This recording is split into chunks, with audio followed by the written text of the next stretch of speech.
Next topic क्या है? Angular velocity. इसको हम डिनोट करते हैं ओमेगा से, ठीक है ना, ओमेगा से डिनोट करते हैं, इस सिंबल को ओमेगा बोलते हैं, एंगुलर वेलोसिटी।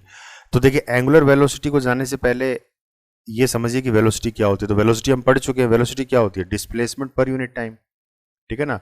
तो वेलोसिटी होती है डिस्प्लेसमेंट पर यूनिट टाइम। तो एंगुलर वेलोसिटी क्या हो जाएगी? Angular displacement per unit time, ठीक है ना। तो एंगुलर आ जाएगा, यानी कि यहां पे हम जो डिस्प्लेसमेंट देख रहे हैं वो एंगल के हिसाब से देख रहे हैं, मतलब थीटा के हिसाब से, ठीक है ना, कि टाइम के हिसाब से थीटा कैसे चेंज हो रहा है, ठीक है ना, क्योंकि एंगल है। तो angular displacement per unit time, ठीक है ना। तो मैथमेटिकली इसको हम कैसे डिनोट करेंगे? Omega equals to delta Q upon delta T. तो delta Q upon delta T क्या है? Rate of change of displacement, ठीक है ना। या फिर इसको ऐसे बोलो, angular displacement per unit time, या फिर ऐसे भी बोल सकते हैं कि rate of change of angular displacement, ठीक है ना। तो दोनों ही सही है, मतलब अलग अलग तरीके से वर्डिंग यूज कर सकते हैं। या तो आप ऐसे बोलिए angular displacement per unit time, या फिर आप ऐसे बोल सकते हो कि rate of change of angular displacement, ठीक है। तो ये इसकी मैथमेटिकल फॉर्म हो गई। तो ये तो था एंगुलर वेलोसिटी।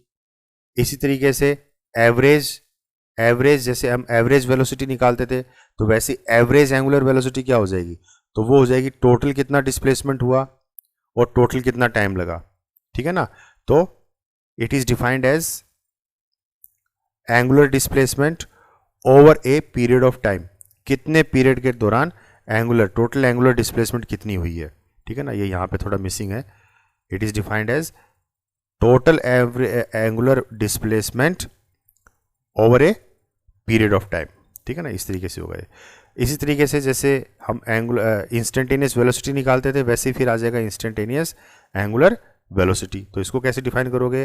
तो it is defined as the velocity, angular velocity at a particular instant of time, ठीक है ना। तो at a particular instant of time पे जो आएगा, तो ये हो गया D theta upon D T. मतलब सेम वही फॉर्मूला, आपको delta theta upon delta T भी लिख सकते हो, या फिर इसको आप D theta upon D T भी लिख सकते हो, ठीक है ना।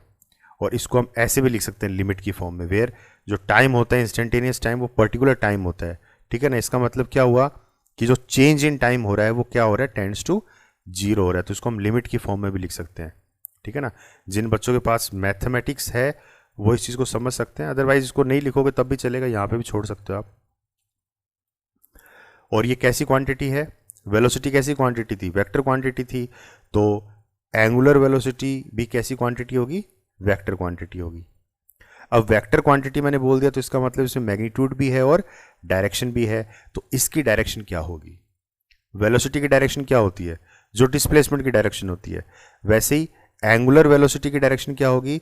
तो directed along the axis of rotation, ठीक है ना।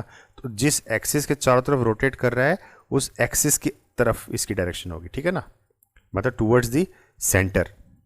ये तो directed along the axis of rotation. Clear है? इसी तरीके से हमारे सामने आती है लीनियर वेलोसिटी। तो देखिए जो हम सिंपल वेलोसिटी स्टडी करते हैं उसी को हम लीनियर वेलोसिटी भी बोलते हैं, ठीक है ना। लीनियर वेलोसिटी बोल दो या सिंपल वेलोसिटी बोल दो, एक ही बात है। उसको हम डिनोट करते हैं वी से। तो ऊपर हमने पढ़ी एंगुलर वेलोसिटी और उससे पहले हम पढ़ चुके हैं लीनियर वेलोसिटी। दोनों के बीच में क्या रिलेशन है तो वो देखिए। और वेलोसिटी होती क्या है? Rate of change of displacement, ठीक है ना। यानी कि वी को हम इस तरीके से लिख सकते हैं, rate of change of displacement D S upon D T. और डी एस क्या हो जाएगा यहाँ पे हमारा? इसके हिसाब से अगर हम देखें डी एस क्या हो जाएगा? R D theta, R D theta.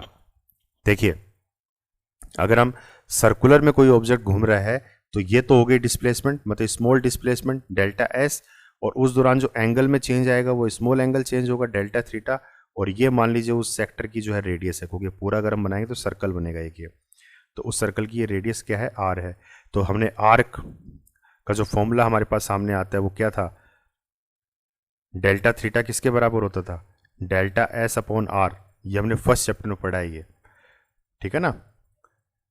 Arc का जो एंगल बनता है रेडियंस में, तो वहीं से हमने निकाल दिया डेल्टा एस किसके बराबर हो जाएगा? आर डेल्टा थीटा, ठीक है। तो डेल्टा एस की जगह हम आर डेल्टा थीटा लिख सकते हैं। तो डेल्टा एस या डी एस की जगह हमने क्या लिख दिया? आर डेल्टा थीटा लिख दो या फिर आर डी थीटा लिख दो, ठीक है ना। तो क्योंकि डेल्टा थीटा और डी थीटा देखिए एक ही चीज़ होती है, दोनों ही डिफरेंशियल ये स्मॉल चेंज बताते हैं, ठीक है ना।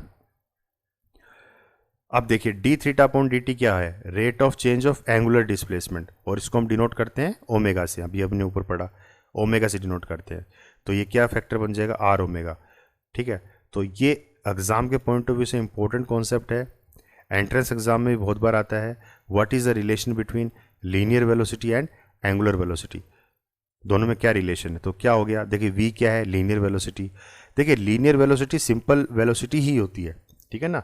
लीनियर का मतलब जो स्ट्रेट लाइन में चले, और एंगुलर का मतलब जो एक एंगल के हिसाब से जो चेंज हो रहा है, मतलब इसमें सर्कुलर मोशन आ गई, ठीक है ना।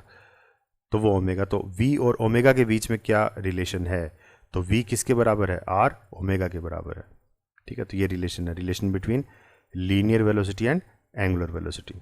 क्लियर है।